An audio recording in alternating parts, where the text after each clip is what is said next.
The following is a special presentation of Fox News.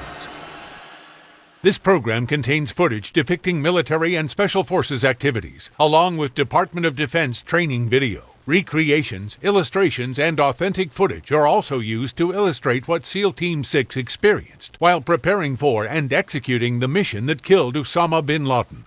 Viewer discretion is advised.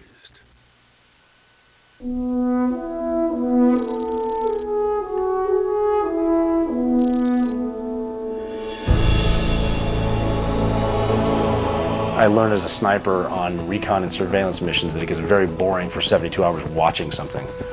So I would learn to count to keep my mind occupied. So I'm counting from 0 to 1,000 and 1,000 to 0.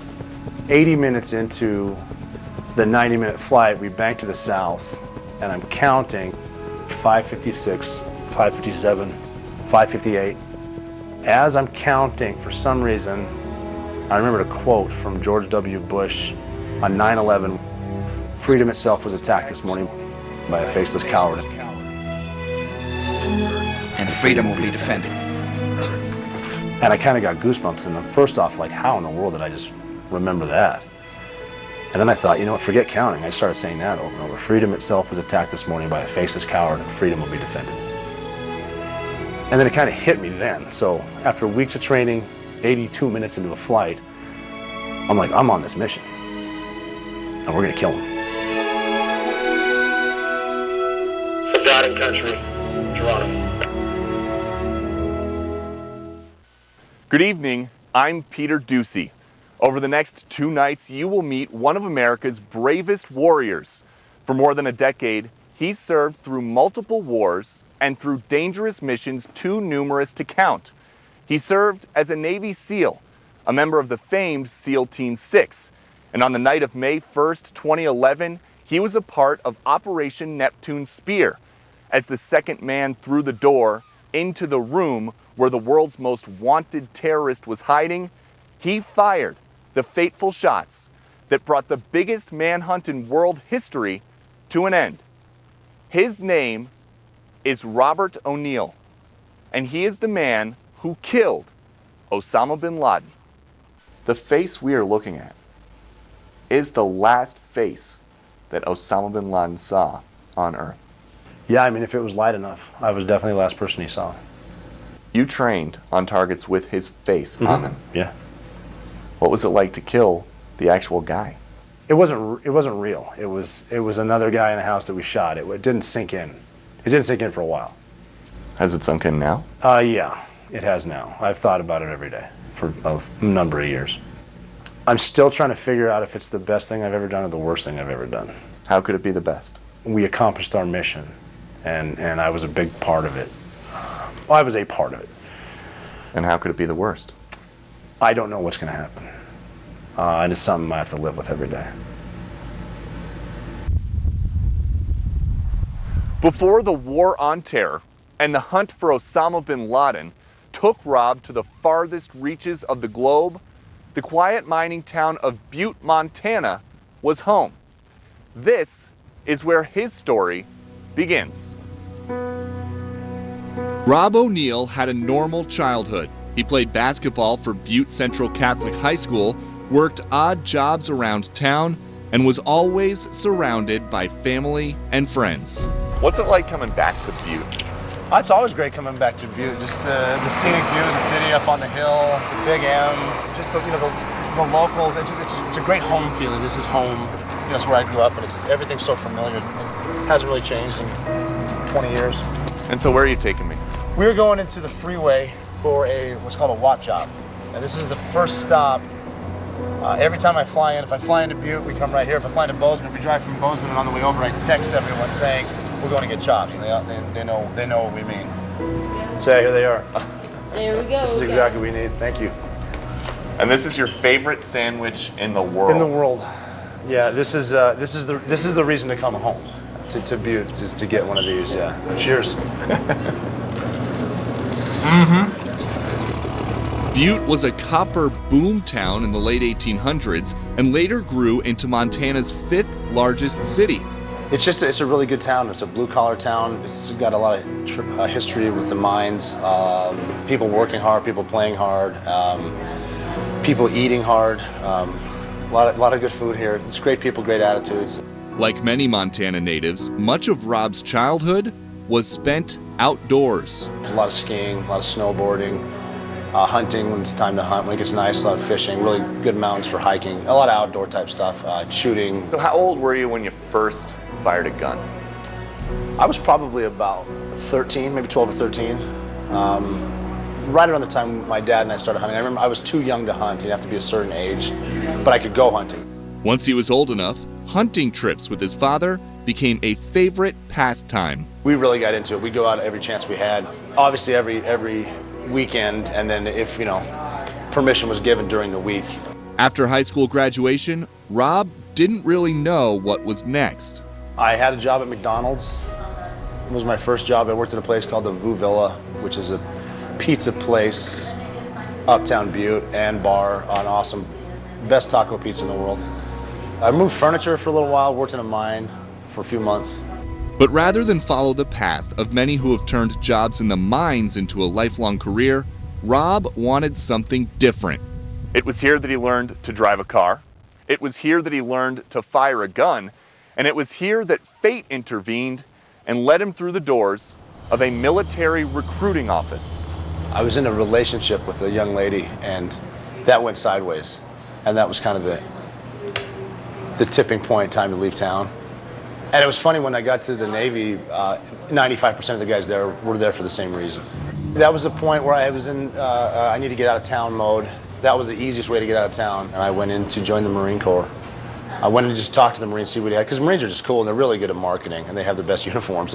It's cool. And so I walked in and he wasn't there, and the Navy guy was there, and I talked to him. Basically, I went to ask him where the Marine was. And he told me, asked me why, and he told me about SEALs. Did they ask you if you knew how to swim? Well, no, because being a recruiter, it turns out they're not always truthful. He just wanted the billets filled, his quota. So he did tell me, yeah, you're going to need to do this, this, and this. And me not doing my research, I figured it would just be easy to swim that distance in that time. How hard can swimming be?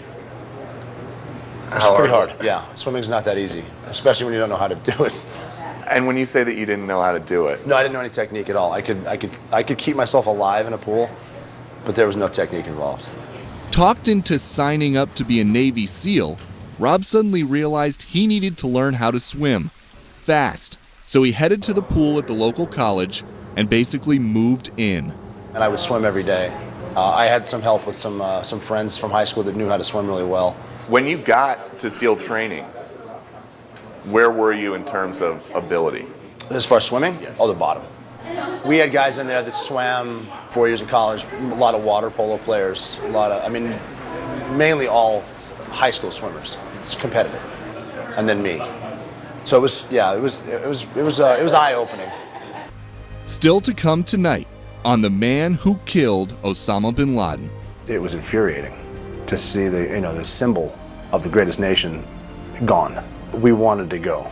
We really wanted to do this. This is why we're all here now. After 17 years, I think it's over for him. It's bin Laden. They found him. We're gonna go get him.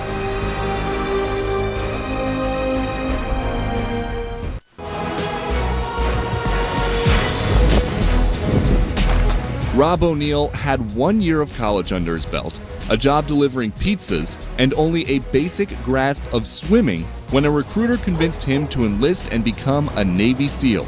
By January 1996, after 5 months of intensive swim training, Rob found himself in Great Lakes, Illinois for Navy boot camp. But boot camp was nothing compared to what came next. BUDS, or Basic Underwater Demolition SEAL Training, puts recruits through some of the most grueling physical punishment anyone can endure. 1, 2. Most recruits don't even pass the first phase, physical conditioning.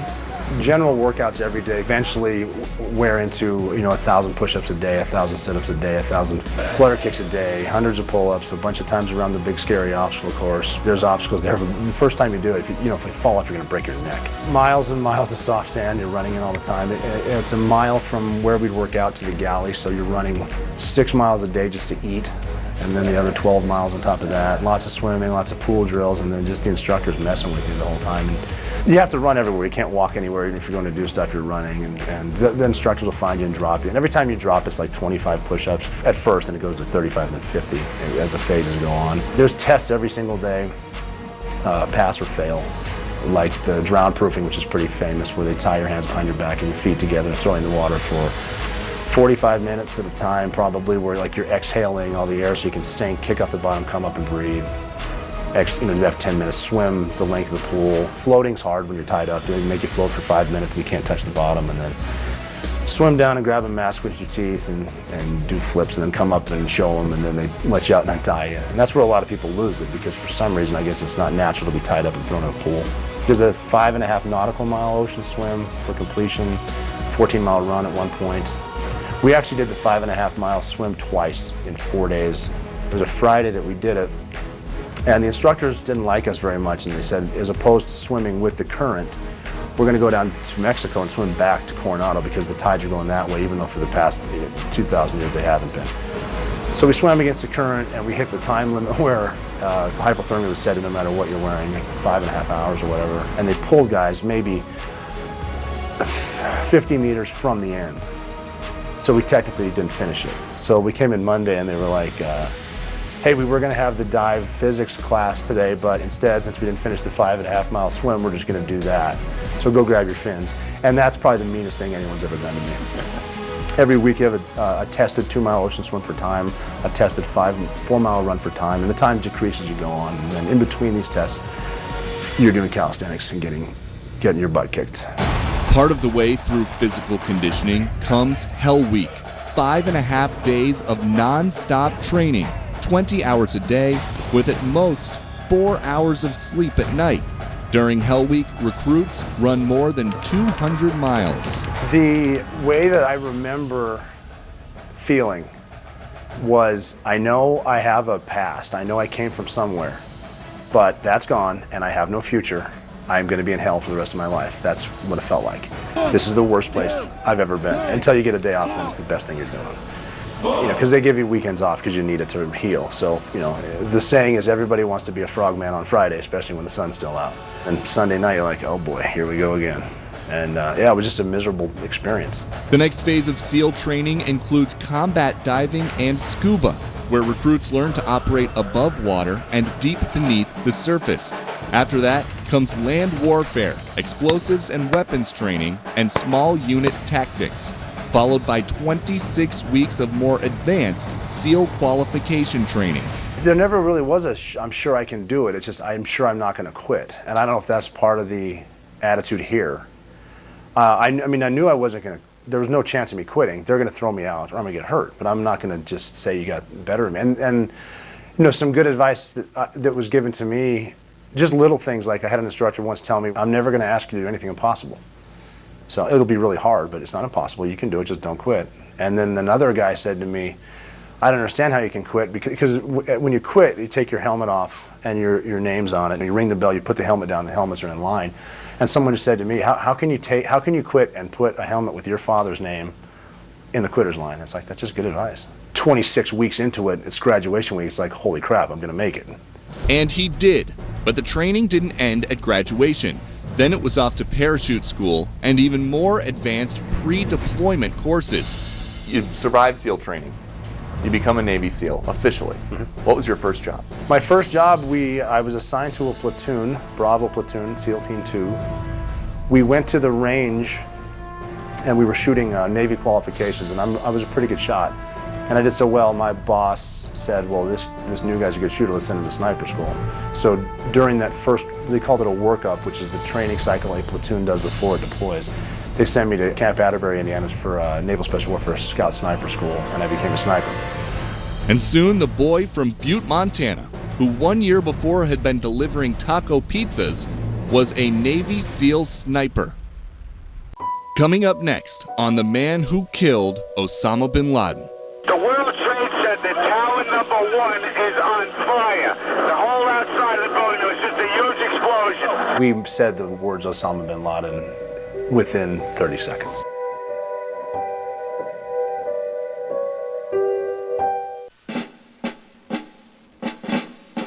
By the time Rob was 21 years old, he was a Navy SEAL sniper deployed overseas.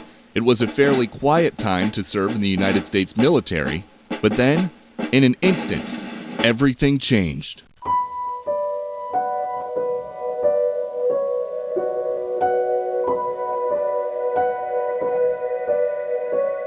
The World Trade Center, tower number 1 is on fire. The whole outside of the building, there was just a huge explosion. It looked like the plane was aiming towards the building.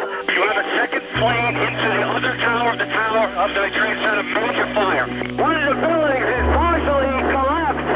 The other tower just collapsed. Major collapse, major collapse. I was in the operations office at Naval Special Warfare Group 2, which is in Stuttgart, Germany, and I was catching up on emails and sitting there with a couple of the operations officers, things like that, and they went to breaking news. We have a very tragic alert for you right now. An incredible plane crash into the World Trade Center here at the lower tip of Manhattan. The first reports were, a small plane had hit, and they showed it, and it's like, wow, that's the entire building. That wasn't a small plane. And then we start saying, look how clear it is. This is something else, and we're actually not quite ahead of it. Another plane just flew into the second tower.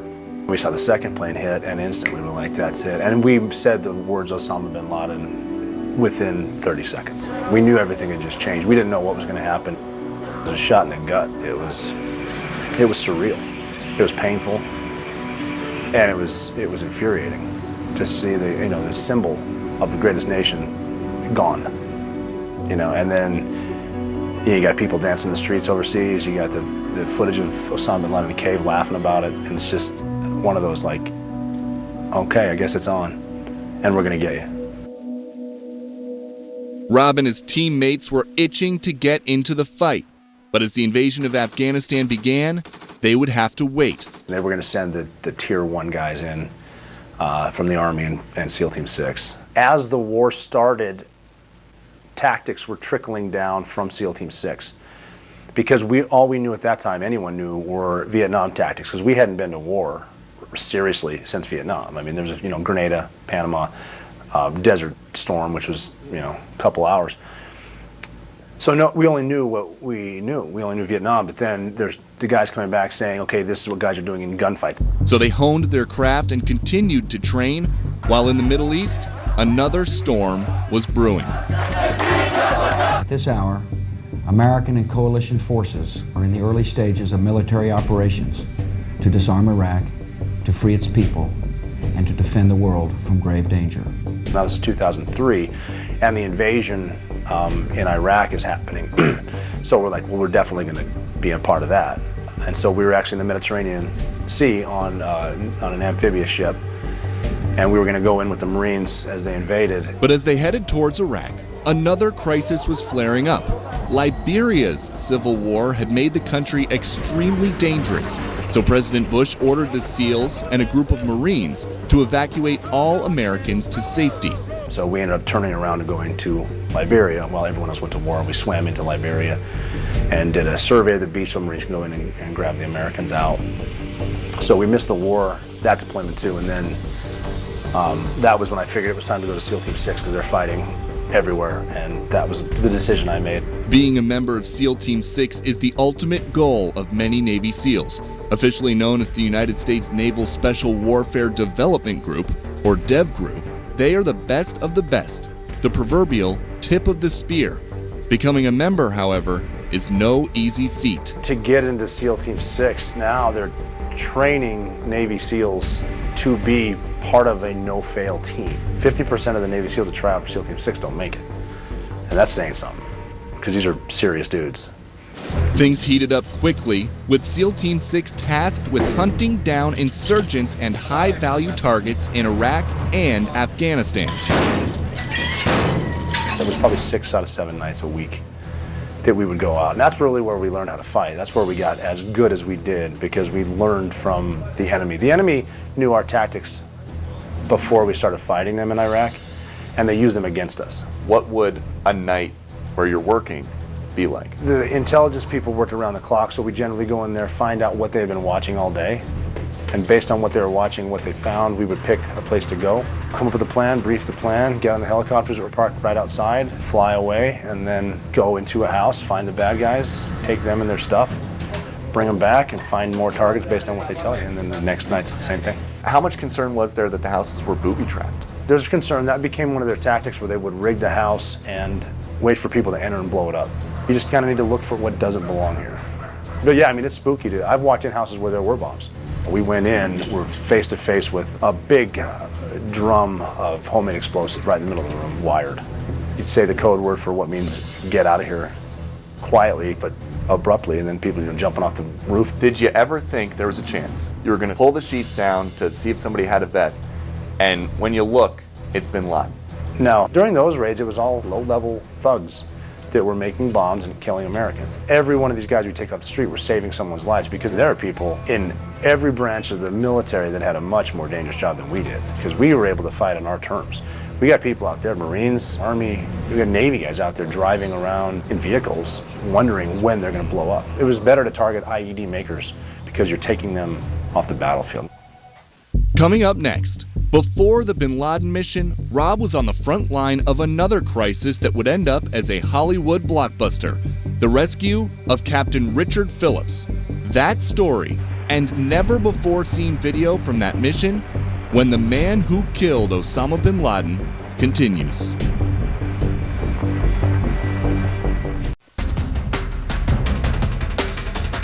Missions executed by Naval Special Warfare Group are classified, and the American people will never hear about most of them. But sometimes their actions make headlines back home, and the public gets a small glimpse into the lives of SEALs. April 2009, SEAL Team 6 was home in the States when 8,000 miles away, the massive container ship Maersk, Alabama, was hijacked by pirates off the coast of Somalia. The dramatic events were portrayed in the Tom Hanks movie, Captain Phillips. Look at me. Sure. Look at me. I'm the captain now. The Maersk crew fought back against the pirates, but the pirates took a lifeboat and escaped with their hostage, Captain Richard Phillips. Soon, news reached the United States. An American was being held captive on a tiny lifeboat in the middle of the Indian Ocean. We knew we had a system in place. That's kind of our specialty, is to rescue people in the ocean. The thing unfolded and people were spinning up, and we kind of knew that something's going to happen, because the negotiations aren't going well, and these guys are doing this. It's getting kind of rugged. American Navy ships and helicopters were able to block the lifeboat carrying Captain Phillips and his Somali pirate kidnappers from reaching Somalia, even as the pirates opened fire. Shots fired! Shots fired! At the same time, the call was made: send in the SEALs. Good Friday, April 10th, which is my birthday. And I was at a tea party for Easter at my kids' preschool. And we were actually sitting the kids down, getting them stuff to eat, when we got the message, and we're going. So I had to leave from a preschool classroom to jump into the Indian Ocean to rescue Captain Richard Phillips. There's a 7-Eleven outside the base, and I stopped there to get some items I would want to jump with, tobacco and money and stuff like that. And I stopped there, and there's a guy in front of me who was in no hurry whatsoever, and I'm in kind of a hurry, and I have a set amount of time to be there. One of the things he was buying was a USA Today, and he slammed it down the paper, all patriotic, and he was like, "I'm sure wish someone would do something about this." It's kind of funny. It's like, you know what, buddy, if you hurry up and pay for your stuff, we will. By that time, the lifeboat had run out of fuel, and the pirates agreed to have it towed behind the USS Bainbridge. But they kept Captain Phillips at gunpoint, demanding safe passage to Somalia, where they could hold him for ransom. We thought of everything, how to rescue people, but no one ever thought of a fully encompassed lifeboat being towed by a Navy cruiser. How long from the time at the tea party that the pager went off did you have to get to base? We had a full head count in the Indian Ocean, everyone accounted for 15 hours and 46 minutes after the page. The SEALs flew to the Indian Ocean in a C-17 transport plane. Once on site, the back of the C-17 opened and they dropped their boats. We have the capability of putting boats out of a plane into the water, and then we jump behind it. We find the boat, we get in the boat, and then we drive the boat somewhere. Then one after another, dozens of SEALs parachuted from the plane to the ocean below, including one support staffer who had never jumped from a plane before. Regardless of the wars we were fighting, we were always training back home on the hostage rescue at sea, trying to maintain our heritage of being proficient in the water, which we were. Meanwhile, in the lifeboat, tension grew. With another team of SEAL snipers positioned on the back of the Bainbridge and Captain Phillips' life in danger, the order came down. Take the shot. Execute. Now, the movie made it look cool, but that wasn't the plan. We weren't going there to kill people. We were just going to try and get our guy back. The fact that you guys had a full head count, 15 hours and 46 minutes after first getting the page, what does that say about the guys you work with? They're incredible. I mean, everything from who's flying the airplanes, who packed the boats up, who rigged the parachutes, who trained the tandem masters to jump a guy that's never jumped before. Simply getting all the stuff to the aircraft in time. It's a moment of pride, just the efficiency of the U.S. military when it needs to be. I mean, it makes you realize that if we wanted to take the gloves off and really hurt people, that wouldn't be a problem. But you have rules. We're the good guys. Coming up next, Rob and SEAL Team 6 prepare for the mission of a lifetime. It's bin Laden. They found him. We're going to get him.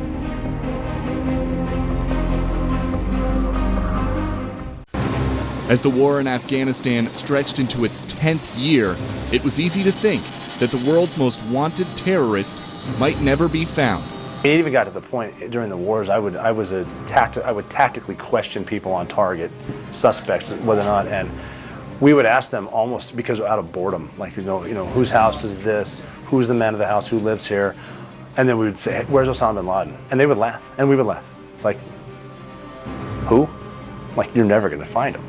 The CIA was trying to track down Osama bin Laden through a variety of different avenues. Mark Bowden is the author of Black Hawk Down and The Finish, the killing of Osama bin Laden.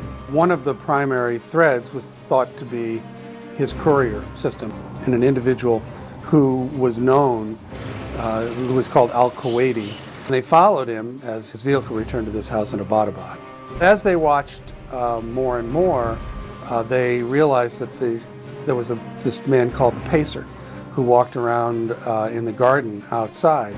And a lot of the people watching who had seen images of bin Laden from above in the past believed that that was him. The big question was how to proceed. One of the first options they considered was to bomb the compound, which would have killed everyone in it and probably some people living nearby. The neighbors are going to die.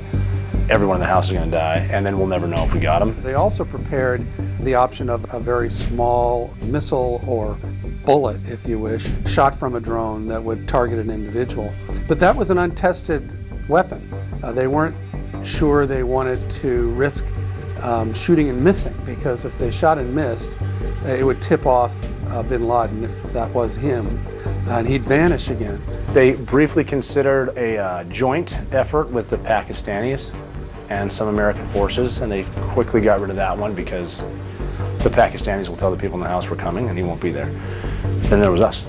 Sending in a SEAL team was by far the riskiest option, and it wasn't just a risk of losing those men or of collateral damage on the ground. There was also the possibility that the intrusion into Pakistan's airspace would be noticed. After much deliberation, the call was made. We just gotten back from deployment number 11 for me. We went to Miami to dive. We got the call from there that they were calling back a couple of us, not all of us. And other guys from other trips had been recalled, and they were all senior guys. And they sat us in a room and they said, hey, we found a thing, and the thing's in a house, and the house is in a bowl, and the bowl's in a country, and you're going to go to that house and you're going to get a thing and you're going to bring it back to us. And that was it. We assumed it was Gaddafi because it was the Arab Spring, How are we getting there? Can't tell you. Where's the country? Can't tell you. What's the thing? Can't tell you. So we assumed we would be flying off a Navy ship from the Mediterranean into Libya, and then we'd go in there, grab Gaddafi, and bring him out. They told us a couple of things, like, we're going to read you in eventually, and here's who's going to be there. And they said a few names that didn't make sense. You know, a few of us were talking a couple days later about this person, why would they be there? It's bin Laden. They found him. We're going to go get him. The CIA had been doing extensive surveillance on the mysterious compound and built a scale model that was an exact replica. We knew it was going to be a house. We were going to separate into 4 teams, so we were able to get an idea of what the external part of the target looked like. We knew every single part of the exterior, every opening, every garden, every path, how high the walls were. We'd practice flying in and then assaulting. The plan was to fast rope. We were going to fast rope all the guys from Dash 1, the first helicopter, right in front of the main house out of both sides. Dash 2 would, at the same time, drop some guys outside on the north end for external security, then put the rest of us on the roof. Once we were on the roof, we could take it from the top and bottom simultaneously. We'd practice the hit, and then we'd practice leaving, and then we'd do it all again. We had the plan down. I mean, we could have launched the day they told us. No problem. What did the CIA analyst, who's now famous for being the subject of Zero Dark 30, tell you? If you want to kill him, he's on the 3rd floor. 100%. Were you 100%? I believed her. When you're drawing up the plan in the United States, where were you supposed to be? Initially, I was going to be the team leader for external security. There was a couple of snipers and a medic, and I was going to be the team leader outside. So we were going to get off our helicopter. It was going to drop us off, and the rest of the guys were going to go to the rooftop. The analyst told me, if you want to get a shot at bin Laden, he's on the 3rd floor. So I actually talked myself out of a team leader spot so I could stay on the helicopter and then go to the roof. And then that was what we called the Martyrs Brigade. So we volunteered to get on the roof, and then we're going to jump into the balcony, and then we're going to have a shootout with bin Laden from the balcony inside. The more we trained on it, the more we realized this is going to be a one-way mission. We're going to go and we're not going to come back. We're going to die when the house blows up. We're going to die when he blows up. Or we're going to be there too long and we're going to get arrested by the Pakistanis, and we're going to spend the rest of our short lives in Pakistan prison. What's it like training for something so hard, so intensely, when you don't think that you're going to survive the mission? Well, it was worth it, because this is it. We would have moments, we'd joke around and laugh, but then all of a sudden it kind of hits you again. It's like, all right, let's get serious again, because this is going to happen and we're not coming home. Was that a sad feeling? No, it was more of a, we're going to die eventually. This is a good way to go, and it's worth it to kill him, because he's going to die with us. When you heard that there were some other options, did any part of you hope that the president picked one that did not require sending you to possibly die? The thought was there, but we wanted to go. We really wanted to do this. This is why we're all here now. And just to be part of something so historic, you can't ask for more. I mean, would there have been some sort of relief? Maybe. Okay, we didn't go and they bombed it. Great. But we wanted it. Bad. Why? It's it. It doesn't get any better. This is it. This is why we're here. We're at war because of this guy, and now we're going to go get him.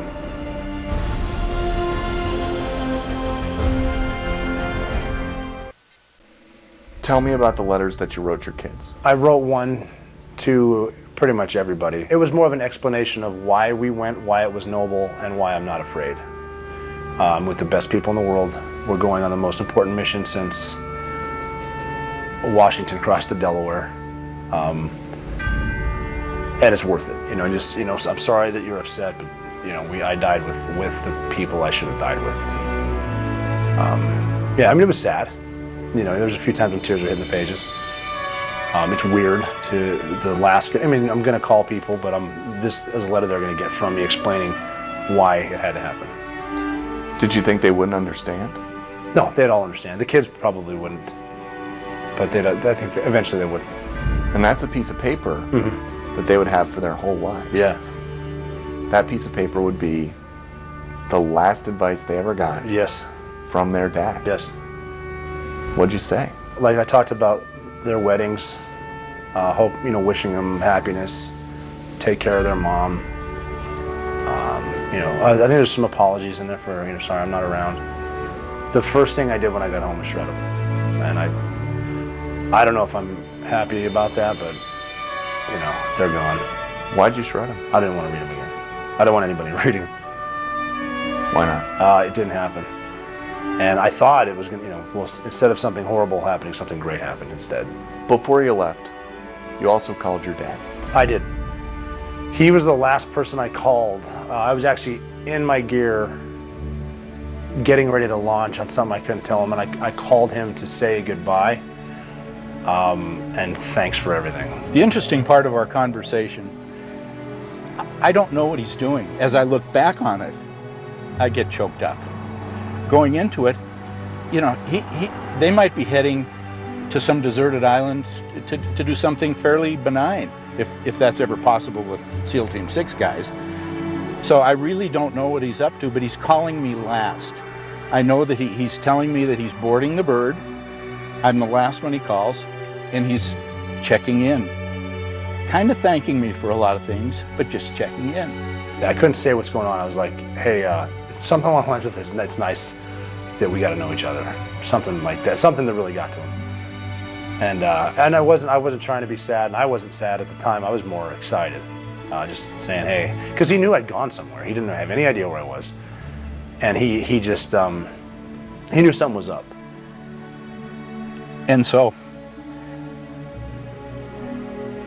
I think for a while, and I have a very busy mind, even though I'm out here in a Walmart parking lot where the biggest hazard is parallel parking for me, all of a sudden, things are hitting me.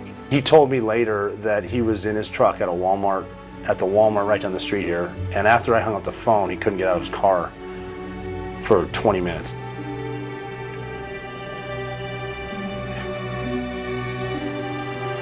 There was something in the tone that got me. And then he was walking around the Walmart and he ran into his sister, who is a nurse. What a better time to run into my sister, a practicing registered nurse who knows, of course, everything. She sees me and I look like, there's two words I love to mispronounce. They're called apoplectic and catatonic. I'm probably a combination of both. And she kind of just takes me to the side. What's wrong?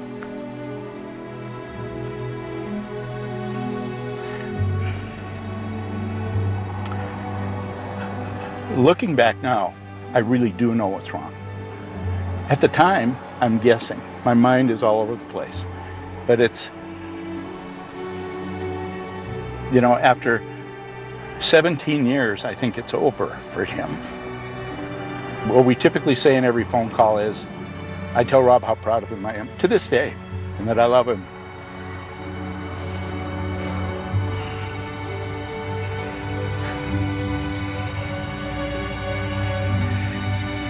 In this call, I remember I said, I wish I could go with you. Just what he needs. Some 60-plus-year-old guy tagging along on an adventure that he can't even tell me about. But it's just the emotion now of what I know to be the importance then.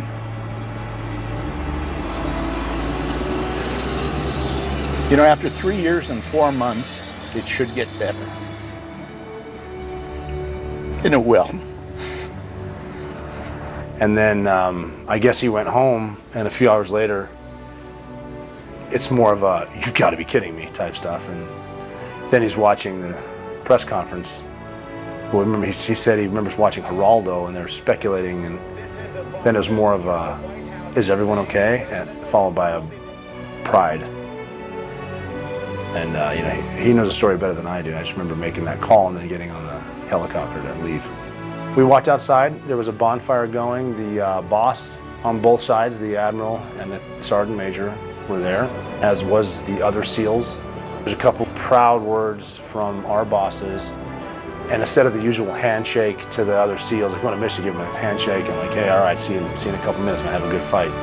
Now it was hugging everyone. We all knew that the chances of dying were really high. So just hugging the other guys, looking at my brothers from the other squadron, it was just,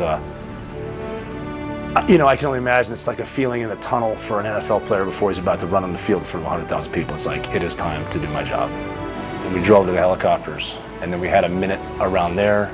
We were sitting there talking, guys did their last things they needed to do before we get on for a long ride. And then we got in the helicopters and we launched. We were the end, we were the fists, we were the FDNY, we were the NYPD, we were the American people. And when President Bush said freedom will be defended, he meant it for everyone. We were everyone.